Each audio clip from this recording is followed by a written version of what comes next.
I was 28 years old when my father looked me directly in the eyes and told me I was too embarrassing to attend my own brother's engagement party. Not too busy, not uninvited by accident, too embarrassing.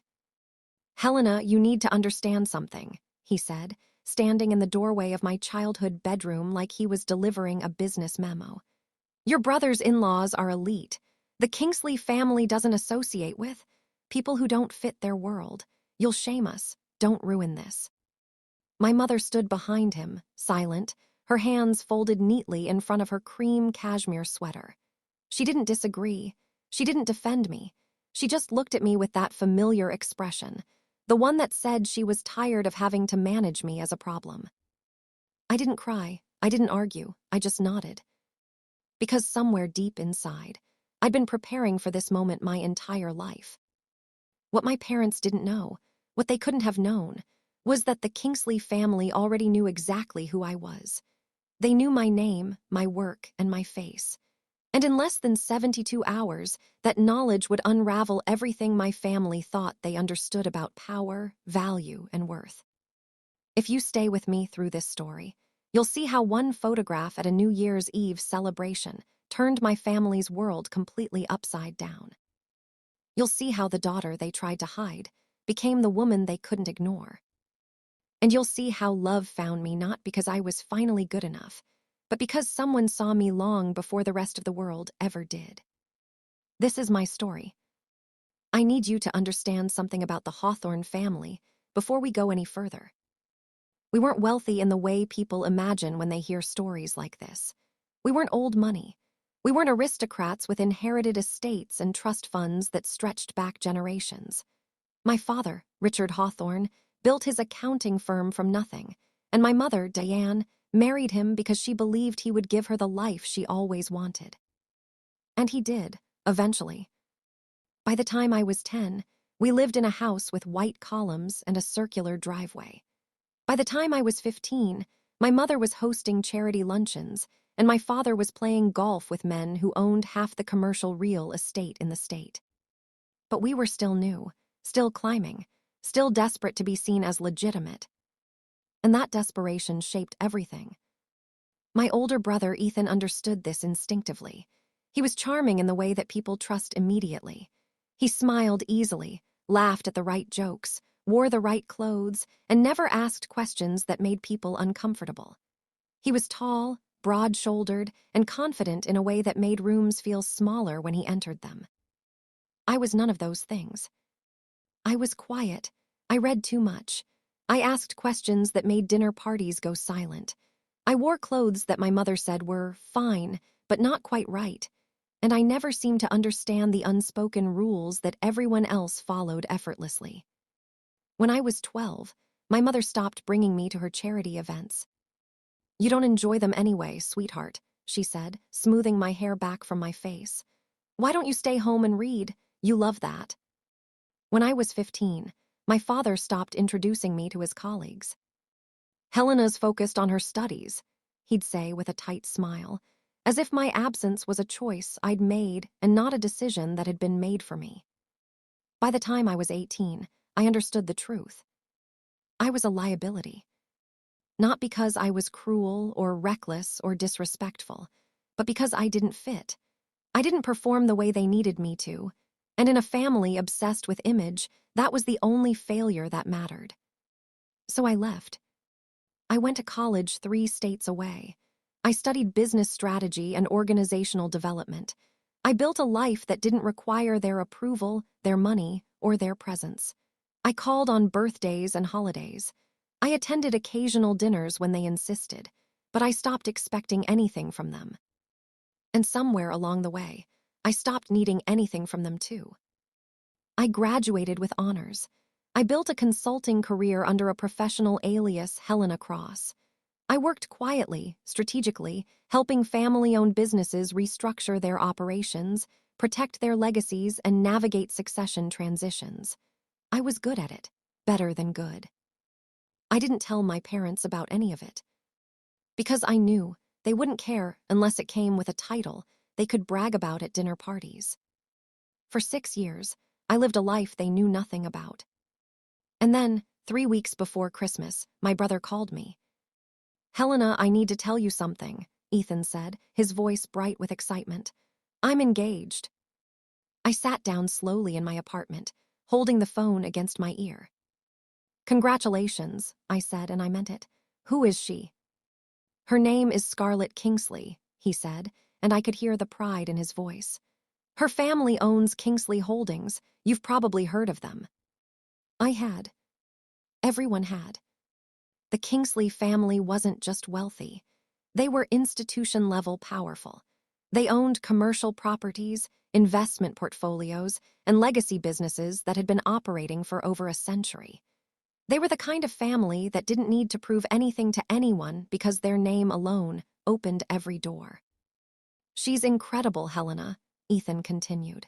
"Smart, elegant, kind, and her family is hosting a New Year's Eve engagement party at their estate. I want you to be there." I smiled, even though he couldn't see me. "I'll be there," I said. But 3 days later, my father called. And everything changed. "Helena, we need to talk," he said without preamble. "Your mother and I have been discussing the engagement party, and we think it's best if you don't attend." I was silent for a long moment. "Excuse me." "The Kingsleys are a very particular kind of family," my father said, his tone measured and calm, as if he were explaining a business decision. "They have expectations, standards, and frankly, we don't think you're prepared for that environment." "Prepared," I repeated slowly. "You know what I mean, Helena," he said, and there was no anger in his voice, just certainty. "You don't do well in these situations. You're uncomfortable. You make other people uncomfortable. And this is too important for your brother. We can't risk you saying something awkward or standing in the corner looking miserable. It reflects on all of us." My mother picked up the other line. "Sweetheart, we're not trying to hurt you," she said gently. "We're protecting you. These people are out of your league. You'll feel out of place and it will be painful for everyone. We're doing you a favor." I sat in my apartment, staring at the wall, and I realized something. They actually believed what they were saying. They genuinely thought they were being kind. "Okay," I said quietly. "Okay," my father repeated, surprised. "Yes," I said, "I won't come." There was a pause. "Well," my mother said, relief flooding her voice. "Thank you for understanding, Helena. We knew you'd be reasonable." I ended the call. And then I sat very still for a long time. I didn't cry. I didn't rage. I didn't call Ethan to argue or plead my case. I just sat there, feeling the weight of 30 years of disappointment settle into something quiet and final. And then my phone buzzed. A text message. From a number I hadn't heard from in over a year. "Harris Kingsley. I heard about the party. Will you be there?" I stared at the message for a long moment. And then I typed back. I wasn't planning on it. 3 dots appeared immediately. "Why not?" I hesitated, then I told him the truth. "My family doesn't think I belong." The response came quickly. "Then they're wrong. I'll send a car, be ready at 7. I sat there, holding my phone, and for the first time in 3 days I smiled. Because Harris Kingsley didn't know my family. But he knew me. And that changed everything. I need to take you back 4 years. Because if you're going to understand what happened on New Year's Eve, you need to understand how I met Harris Kingsley in the first place. It was late September. I was 24 years old, 6 months out of graduate school and working under my professional name, Helena Cross. I'd been hired by a mid-sized investment firm to consult on a portfolio restructuring project. It was good work, complex and challenging, and I was proud of it. One afternoon, my supervisor called me into his office. "Helena, we've been approached by Kingsley Holdings," he said, leaning back in his chair. "They're looking for an outside consultant to assess their succession planning framework. It's a 6-month contract, high visibility. Are you interested?" I was interested. I was also terrified. The Kingsley family was legendary. They didn't hire consultants lightly, and they certainly didn't tolerate incompetence. But I knew I could do the work, so I said yes. 2 weeks later, I walked into the Kingsley Holdings headquarters for the first time. The building was older than most of the corporate towers downtown, with marble floors, high ceilings, and oil paintings that looked like they belonged in museums. Everything about it whispered legacy, permanence, and power. I was escorted to a conference room on the 10th floor where I met the senior leadership team. They were polite, professional, and exhausting. For 3 hours, they grilled me on methodologies, frameworks, and case studies. I answered every question clearly and confidently, even though my hands were shaking under the table. And then the door opened. A man stepped inside. He was tall, maybe 6'2", with dark hair that was just beginning to gray at the temples. He wore a navy suit that fit him perfectly, and he moved with the kind of quiet assurance that comes from never having to prove yourself. His eyes were a deep gray blue, and when they landed on me, I felt the air shift. "Sorry I'm late," he said, his voice low and even. "Harris Kingsley." He extended his hand. I stood and shook it. "Helena Cross," I said. His handshake was firm, warm, and brief. He took a seat across from me and leaned back slightly, his gaze steady and curious. "Tell me why you're here," he said. "Not why we hired you, not what you plan to do. Why you're here." I met his eyes. "Because legacy doesn't protect itself," I said. "And families don't survive transitions on sentiment alone. You need structure, clarity, and someone who isn't afraid to tell you the truth." One corner of his mouth lifted. "Good," he said. "Then let's get started." For the next 6 months, I worked directly with Harris and the senior leadership team. I analyzed succession models, evaluated leadership pipelines, and restructured governance frameworks. It was brutal, meticulous work, and Harris was involved in every stage of it. He wasn't like the other executives I'd worked with. He didn't micromanage. He didn't dismiss ideas because they challenged tradition. He listened. He asked questions. And when I explained something, he didn't interrupt or talk over me. He just nodded and took notes. 3 months into the project, we were working late one evening in his office. It was nearly 9 o'clock, and the building was quiet except for the hum of the heating system and the faint sound of traffic outside. I was standing at the whiteboard, sketching out a new governance model, when I heard him speak. "You're good at this." I turned. Harris was leaning back in his chair, watching me with an expression I couldn't quite read. "Thank you," I said. "I don't mean competent," he said. "I mean good. You see things other people miss. You ask the right questions. You're not afraid to tell me when I'm wrong." I smiled slightly. "That's my job." "Maybe," he said, "but most consultants don't do it the way you do." There was a pause. "Why consulting?" he asked. "You could work anywhere." I hesitated. "I like helping people protect what matters to them," I said finally. "Families, businesses, legacies. I like being part of something that lasts." Harris was quiet for a moment. "Do you have family, Helena?" I looked down at the whiteboard marker in my hand. "Yes," I said, "but we're not close." He didn't push. He just nodded. "I'm sorry," he said quietly. And I believed him. By the time the project ended, I delivered a full succession framework, leadership development roadmap, and governance restructuring plan. The Kingsley family implemented every recommendation I made. On my last day, Harris walked me to the elevator. "Thank you," he said, "for everything." "You're welcome," I said. He paused, his hand resting on the edge of the elevator door. "If you ever need anything," he said, "call me." I nodded. And then I left. We stayed in touch over the next few years. Not often, just occasional emails about industry trends, project updates, or articles we thought the other would find interesting. It was professional, respectful, easy. But there was something else underneath it. Something neither of us named. And then, 3 weeks before Christmas, I got a text from him. "Your brother is marrying Scarlett." I stared at the message. "Yes," I typed back. "I just found out." "Small world," he replied. "Very small," I wrote. There was a pause, then another message appeared. I'm looking forward to seeing you at the party. I didn't respond right away, because I didn't know how to tell him I wouldn't be there. But when my father called and told me I was too embarrassing to attend, Harris was the first person I thought of. And when he texted me asking if I'd be at the party, I told him the truth. Because Harris Kingsley had never made me feel like I needed to be anyone other than who I was. And that mattered more than anything my family had ever said. The days between Christmas and New Year's Eve passed slowly. I worked. I cleaned my apartment. I read.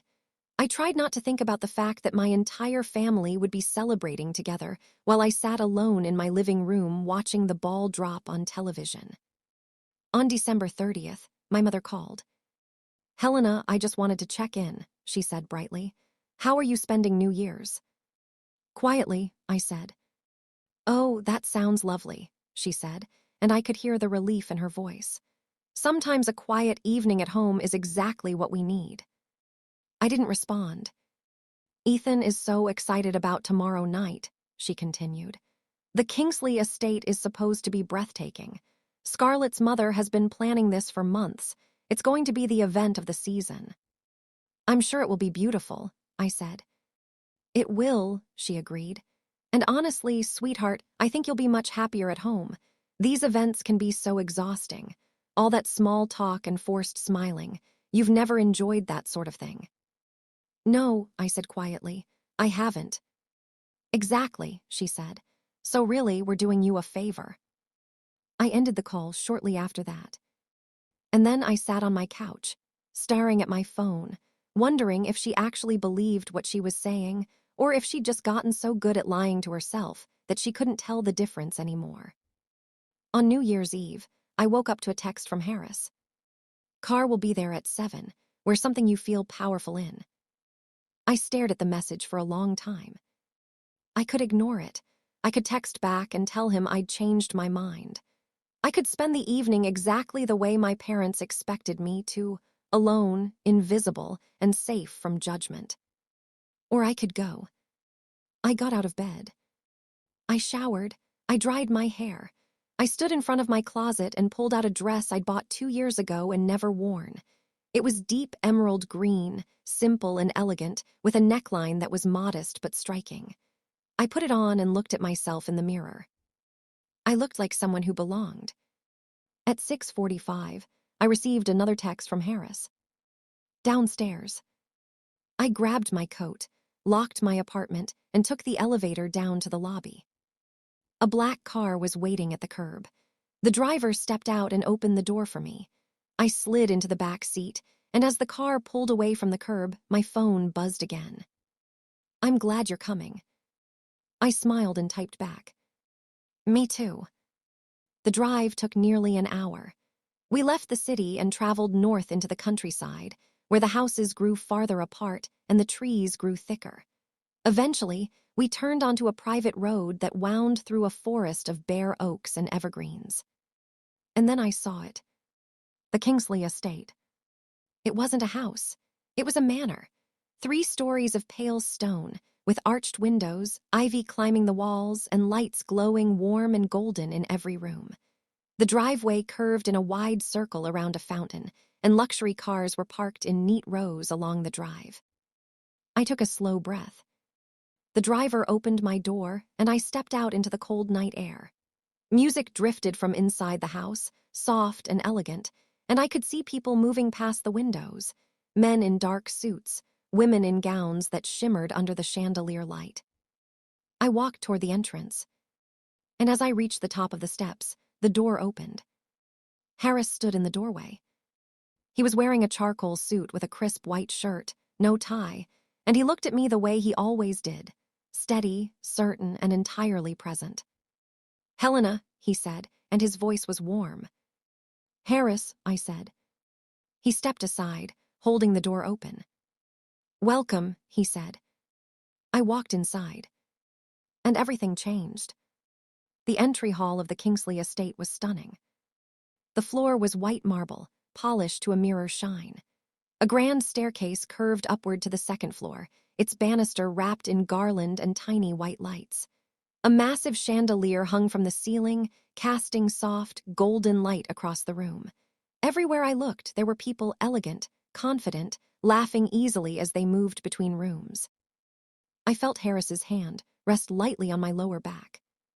"This way," he said quietly. He guided me through the hall and into a large sitting room where clusters of guests stood talking in low, refined voices.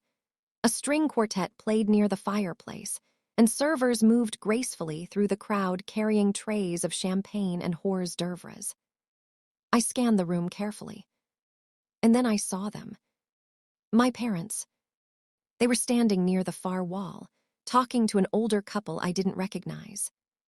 My mother was wearing a silver gown that caught the light every time she moved, and my father stood beside her with his hand resting on her back. They looked relaxed, proud, completely at ease. My brother Ethan stood a few feet away, his arm around Scarlett Kingsley. She was beautiful, tall, and slender, with blonde hair swept into an elegant twist and a smile that seemed genuine and warm. Ethan was laughing at something someone had said, his posture open and confident. They looked perfect, like they belonged. And then my mother turned her head. She saw me.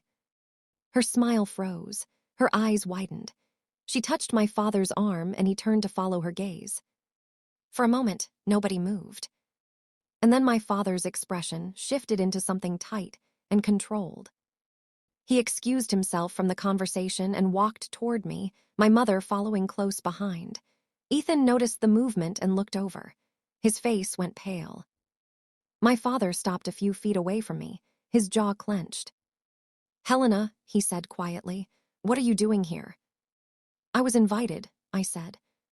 "By whom?" my mother asked, her voice sharp. Harris stepped forward slightly, positioning himself beside me. "By me," he said. My father's eyes flicked to Harris, and I saw recognition settle in. He straightened, his expression shifting into something more careful.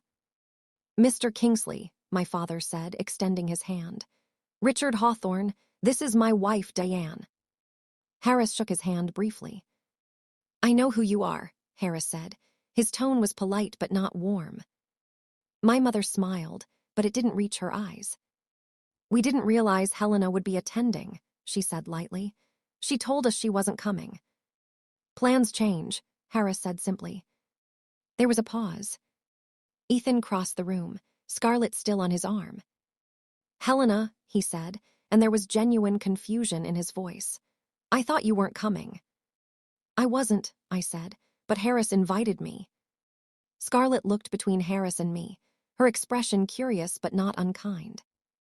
"It's nice to meet you, Helena," she said warmly. "Ethan's told me so much about you." I doubted that was true, but I smiled anyway. "It's nice to meet you too," I said. An older woman approached the group, tall, elegant, with silver hair and the kind of presence that made people step aside without thinking. She looked at Harris with a raised eyebrow. "Harris, are you going to introduce me?" she asked. Harris smiled. "Mother, this is Helena Cross. Helena, this is my mother, Vivian Kingsley." Vivian's eyes sharpened with interest. "Helena Cross," she repeated slowly. "The consultant." "Yes," I said. Vivian smiled, and it was genuine. "It's a pleasure to finally meet you," she said. "Harris speaks very highly of your work." My mother's expression shifted into something confused. "Consultant," she repeated. Vivian nodded. "Helena helped us restructure our succession framework several years ago," she said. "Her work was exceptional. We still use her recommendations." My father stared at me. "You worked for the Kingsleys?" he asked. "Yes," I said. "Under what name?" my mother asked, her voice strained. "Helena Cross," I said. "My professional name." There was a long silence. Ethan looked stunned. My mother's mouth opened slightly, then closed. My father's expression was unreadable. Harris's hand rested lightly on my back again. "Excuse us," he said politely. "I'd like to introduce Helena to some of the other guests." He guided me away before anyone could respond. We moved through the crowd, and I felt eyes following us. Harris introduced me to several people, business leaders, family friends, colleagues. Each conversation was brief, polite, and respectful. And slowly, I began to breathe again. "Are you all right?" Harris asked quietly as we stepped into a quieter hallway. "Yes," I said, "thank you." He looked at me for a long moment. "You don't owe them anything," he said. "I know," I said.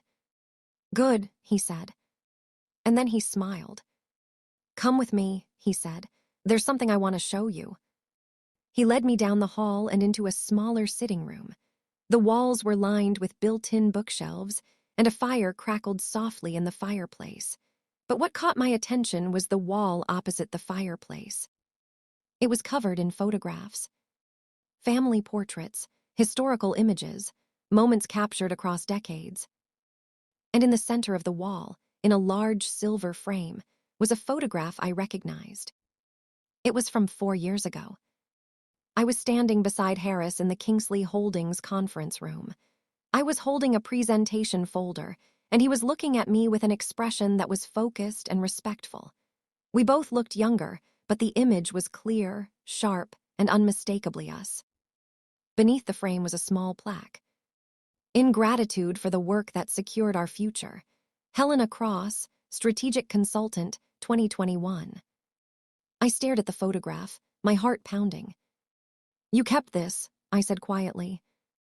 "Of course I did," Harris said. "Your work mattered, you mattered." I turned to look at him. He was watching me with an expression I couldn't quite name. "Helena," he said quietly, "you were never too embarrassing, you were never too much. You were exactly who we needed." I opened my mouth to respond. But before I could, a voice called from the hallway. "Harris, we're about to make the toast." Harris held my gaze for one more moment. Then he extended his hand. "Come on," he said, "let's go." I took his hand. And together, we walked back into the main room, where everything was about to change. The main hall was full now. Guests filled every available space, holding champagne flutes and talking in low, expectant voices. The string quartet had stopped playing, and someone had dimmed the lights slightly so that the chandelier glowed like a constellation overhead. Harris guided me to a spot near the back of the room, his hand still resting lightly on my back. I could see my parents standing near the front, my mother's posture stiff and my father's expression carefully neutral. Ethan and Scarlett stood in the center of the room, smiling at each other. Vivian Kingsley stepped forward, holding a champagne flute. The room went silent. "Thank you all for being here tonight," Vivian said, her voice clear and commanding. "Tonight is about celebrating love, family, and the future. My daughter Scarlett has found a partner who makes her happy, and for that, I am deeply grateful." She turned to Ethan and Scarlett, raising her glass. "To Ethan and Scarlett," she said, "may your life together be filled with joy, respect, and enduring love." To Ethan and Scarlett, the room echoed. Everyone drank. And then Vivian continued.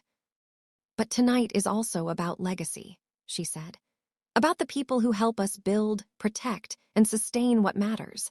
And so, before we welcome the new year, I want to take a moment to honor someone who played a critical role in ensuring this family's future." My stomach tightened. Vivian turned slightly, gesturing toward the hallway. "Several years ago, we faced a challenge," she said. "Our business was strong, but our succession planning was fragmented. We needed clarity, structure, and someone who could help us see what we were too close to see ourselves. We hired a consultant, and that consultant changed everything." She paused. "Her name is Helena Cross," Vivian said, "and she's here tonight." The room went silent. Heads turned. Vivian's eyes found mine. "Helena, would you come forward, please?" I felt every eye in the room lock onto me. I didn't move. Harris leaned close, his voice low. "Go," he said gently. "You earned this." I took a slow breath. And then I walked forward. The crowd parted as I moved through the room. I could feel the weight of their stares, the confusion, the curiosity. I kept my eyes on Vivian. When I reached the front, she smiled warmly. "Thank you for being here, Helena," she said. "I know you've worked quietly and without recognition for years, but tonight, I want everyone in this room to know what you did for us." She gestured toward two staff members standing near the hallway entrance. They carried a large framed photograph into the room and placed it on an easel near the center of the hall. It was the same photograph I'd seen in the sitting room. Me and Harris, 4 years younger, standing together in the conference room. But this version was larger, more visible, impossible to miss. The plaque beneath it read, "In gratitude to Helena Cross, whose insight, integrity, and expertise secured the future of Kingsley Holdings, 2021. The room was absolutely silent. Vivian turned to face the crowd. "This woman," she said, gesturing toward me, "helped us protect what 3 generations built. She asked the hard questions. She challenged us when we needed to be challenged. And she did it with grace, intelligence, and absolute professionalism." She turned back to me. "Thank you, Helena," she said, "for everything." She raised her glass. And slowly, the room followed. "To Helena," Vivian said. "To Helena," the room echoed. I stood there, holding my champagne flute, feeling the weight of 100 eyes on me. And then I looked across the room. My mother's face was pale. My father's jaw was clenched. Ethan looked stunned, his mouth slightly open. Harris was standing near the back, watching me. And he was smiling. Not a polite smile, not a professional smile. A proud smile. The room began to clap. Not enthusiastically, not loudly, but steadily, respectfully, sincerely. And as the sound filled the hall, I felt something inside me shift. Not vindication. Not revenge. Just clarity. I wasn't too embarrassing. I never had been. Vivian stepped forward and kissed my cheek. "Stay as long as you like," she said quietly. "Your family here." I nodded, unable to speak. And then the music started again, and the room began to move, and people approached me, introducing themselves, thanking me, asking questions about my work. I answered them calmly, professionally, graciously. And across the room, my parents stood frozen, watching, finally understanding. The party continued around me for another hour. People came and went. Conversations ebbed and flowed. The champagne kept circulating, and the music played softly in the background. I spoke with business leaders, family friends, and people I'd never met but who seemed genuinely interested in my work. It was surreal. For years, I'd worked in the background, invisible and uncredited. And now, in one night, everything had shifted. But the person I most wanted to talk to, the person I most needed to talk to, was avoiding me. My father. He stood near the far end of the room, talking to a small group of men in expensive suits. He laughed at their jokes, nodded at their stories, and never once looked in my direction. My mother was more subtle. She moved through the room with practiced ease, smiling and complimenting and performing the roles she'd perfected over decades. But every time she passed near me, her smile tightened, and she looked away. Ethan was the only one who approached. He found me standing near the window, looking out at the gardens where lights had been strung through the trees like fallen stars. "Helena," he said quietly. I turned. He looked uncomfortable, his hands in his pockets, his shoulders slightly hunched. "I didn't know," he said. "About any of it, the work you did, the Kingsleys, I had no idea." "I know," I said. He nodded slowly.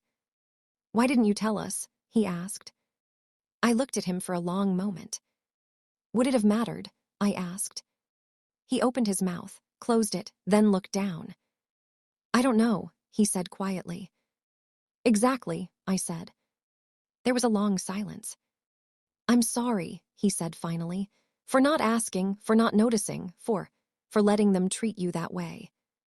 "You didn't let them," I said. "You just didn't stop them." He flinched. "I know," he said. I turned back to the window. "I'm happy for you, Ethan," I said. Scarlett seems wonderful. I hope you have a good life together. Helena. I mean it, I said, looking at him. I'm not angry, I'm just done. He nodded slowly. And then he walked away. A few minutes later, my mother appeared beside me. She didn't speak at first. She just stood there, holding her champagne flute, staring out at the gardens. You should have told us, she said finally. I didn't respond. If we'd known you were working with the Kingsleys, she continued, we never would have. Yes, you would have, I said quietly. She turned to look at me, her expression sharp. Excuse me. You would have excluded me anyway, I said, because it was never about my work. It was about the fact that I didn't perform the way you needed me to. I didn't smile enough. I didn't laugh at the right jokes. I didn't make you look good. That's not fair, she said. It's true, I said. She was silent for a moment. You're being dramatic, she said finally. I looked at her.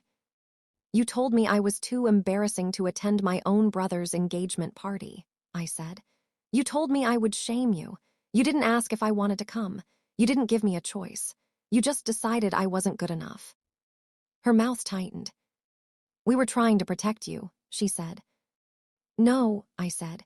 You were trying to protect yourselves. She stared at me, her champagne flute trembling slightly in her hand. I don't know why you're doing this, she said quietly. You got what you wanted. Everyone saw the photograph. Everyone knows you're important. Isn't that enough? I shook my head slowly. I didn't want recognition, Mom, I said. I wanted you to believe I was worth recognizing. She didn't respond. After a moment, she turned and walked away. And I stood there, alone by the window, feeling strangely light. Because I'd said what I needed to say. And I didn't need her to agree. A hand touched my shoulder. I turned. Harris stood beside me, holding 2 glasses of champagne. You all right? He asked. Yes, I said, and I meant it. He handed me one of the glasses. For what it's worth, he said, you handled that with more grace than they deserved. I smiled.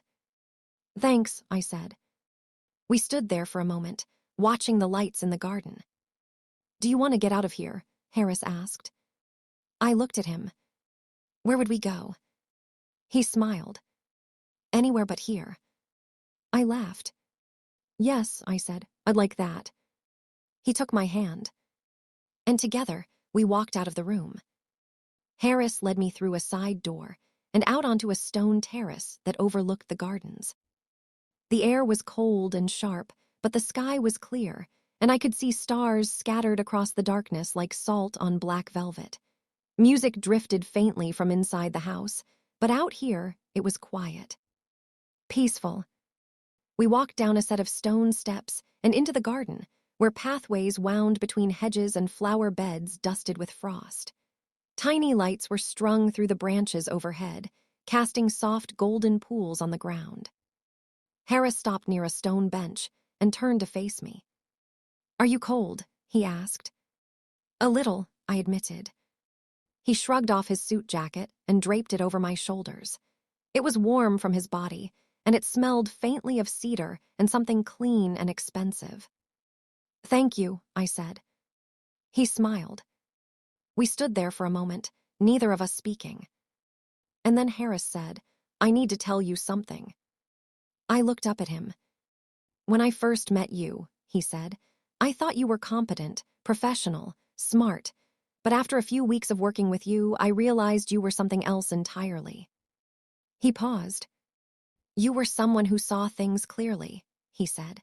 Someone who didn't need to be the loudest person in the room to be the most important.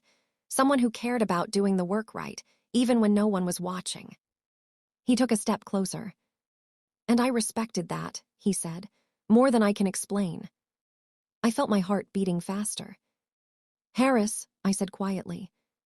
I'm not finished, he said, and there was a hint of a smile in his voice. When you left 4 years ago, I told myself I was keeping in touch because you were a valuable professional contact. And that was true, but it wasn't the whole truth. He looked at me directly.